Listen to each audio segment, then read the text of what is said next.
Fala pessoal, tudo bem? Professor Rude aqui de novo com vocês. E hoje a gente vai falar um pouco sobre transporte, tá? Movimentação de substâncias através de membranas celulares. Vamos usar como exemplo a membrana plasmática, que é a bicamada fosfolipoproteica que nós estudamos nas aulas anteriores. Nas aulas anteriores nós vimos lá o modelo do mosaico fluido, que é o modelo que representa as membranas celulares, tá? Mostrei para vocês todos os componentes que uma membrana pode apresentar e o papel ou as funções desenvolvidas por uma membrana, beleza? O mais importante que você tem que lembrar agora é o seguinte: as membranas, elas têm uma permeabilidade seletiva. O que significa isso mesmo? Elas vão, selecionar substâncias que vão entrar na célula ou sair. Vão fazer parte do conteúdo citoplasmático ou vão ser colocadas para fora, beleza? Começamos essa aula falando de um tipo de transporte, que é movimentação através de membrana, que não envolve gasto de energia. A célula não tem que se preocupar em pagar energeticamente por essa movimentação de substâncias. Chamamos esse tipo de transporte passivo. E o transporte passivo ele tem uma característica. Independente do mecanismo que estiver envolvido, sempre o transporte passivo vai acontecer a favor de um gradiente de concentração. Então escreva lá, por favor, ocorre sempre. Essa palavra é forte, hein? Sempre. A favor de um gradiente de cochetezinho, tá? Lembra o que o cochete significa? Cochete significa concentração de alguma coisa vai aparecer aqui dentro do cochete, tá? De um íon, que é uma espécie química carregada eletricamente, de moléculas, não é? De gases, lá vai, uma série de substâncias podem ser escritas aqui dentro, indicando que há uma concentração de um determinado componente, uma determinada substância, melhor dizendo. Beleza? Show de bola, vem comigo. Coloquei aqui um desenho bem legal para você, representando a bicamada fosfolipoproteica, né? Uma membrana, um pedacinho de membrana. Lembra que você tem duas camadas fosfolipídicas dispostas da seguinte maneira: a parte hidrofílica, sempre voltada para as extremidades, haja vista que as extremidades, apresentam um contato íntimo com as moléculas de água, beleza? Show de bola.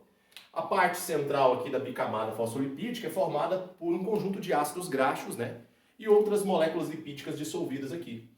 Olha que legal, pessoal. A parte hidrofóbica, ela está em contato íntimo aqui, umas com as outras, as duas partes da camada. Alright? Então você tem aqui a parte hidrofílica voltada para as extremidades e a parte hidrofóbica no centro, montando essa outra estrutura que é bem fininha, uma película. Se a gente for levar em consideração as dimensões, uma película, muito fininha, só possível de ver graças à microscopia eletrônica, que nós chamamos de bicamada fosfolipídica ou membrana plasmática. Beleza? Vamos lá. O primeiro mecanismo que eu quero que vocês entendam aqui é o seguinte: como sempre acontece a movimentação de substâncias a favor de um gradiente de concentração, eu coloquei aqui fora a parte externa, a parte extra. Imagina que a gente está olhando para o ambiente extracelular e aqui o ambiente intracelular. Nesses dois modelos que eu coloquei para vocês, as substâncias vão caminhar do ambiente extra para o ambiente intra, obedecendo o gradiente de concentração, ou seja, ambiente mais concentrado, menos concentrado. Poderia ser o contrário, professor? É claro que poderia ser o contrário. A gente poderia ter um ambiente mais concentrado de uma determinada substância aqui dentro e lá fora menos concentrado. Aí as substâncias sairiam, porque iriam a favor de um gradiente de concentração. Beleza? Acho que essa parte você já pegou, eu não preciso mais repetir. Então vem comigo. Bom, nesse primeiro mecanismo que você está vendo aqui, eu coloquei alguns pontinhos pretos. Veja que eles estão se movimentando aqui, através da bicamada. Beleza? Estão passando livremente. Esses pontinhos pretos representam algum tipo de substância que tem dimensões moleculares muito pequenas. Tá? Não possuem carga elétrica, então não interagem aqui com a parte hidrofóbica. Beleza? Ou melhor, não interagem negativamente ou de forma desarmônica com a parte aqui hidrofóbica. Então conseguem passar com certa facilidade. Gases, por exemplo. Imagina que esses pontinhos são moléculas de oxigênio, o O2 gasoso. Então o O2 gasoso se difunde, de um meio mais concentrado para um meio menos concentrado. É isso que nos mantém vivos. Quando a gente inala o ar atmosférico, o oxigênio presente no ar vai se difundir do meio mais concentrado para o meio menos concentrado, beleza? Esse processo aqui onde as substâncias passam, né, de forma direta por qualquer ponto da membrana, a gente vai chamar isso aqui de difusão simples. Difusão simples.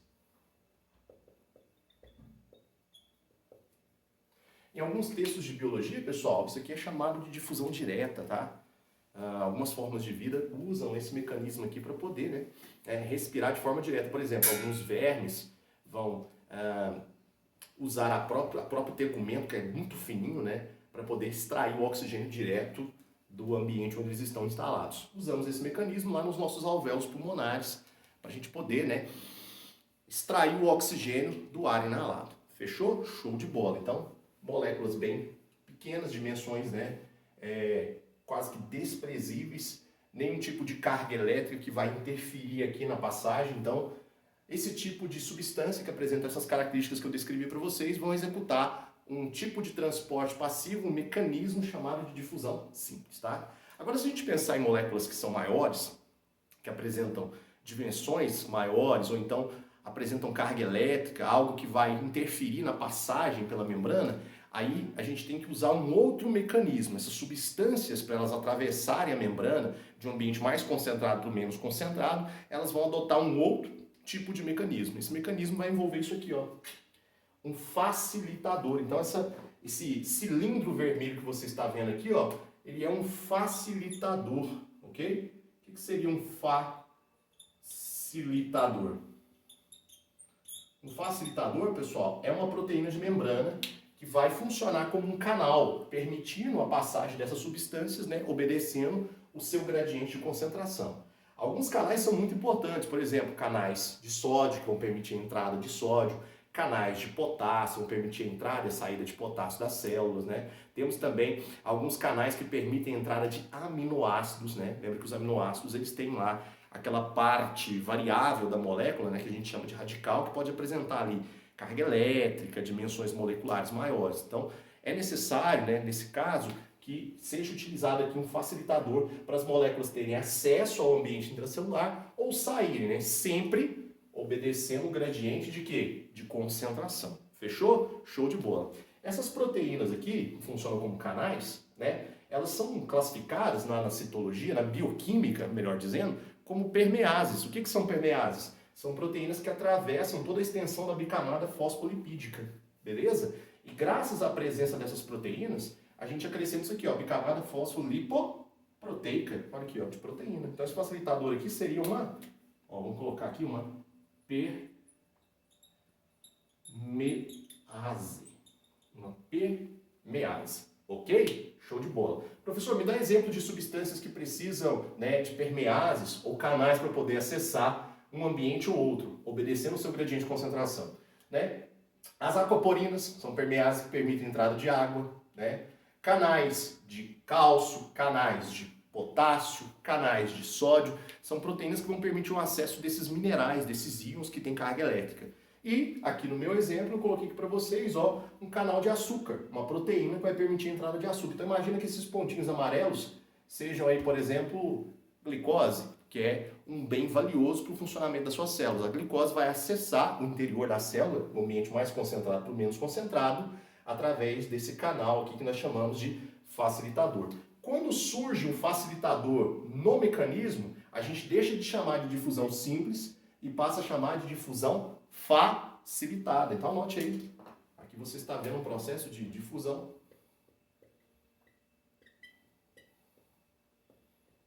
facilitada.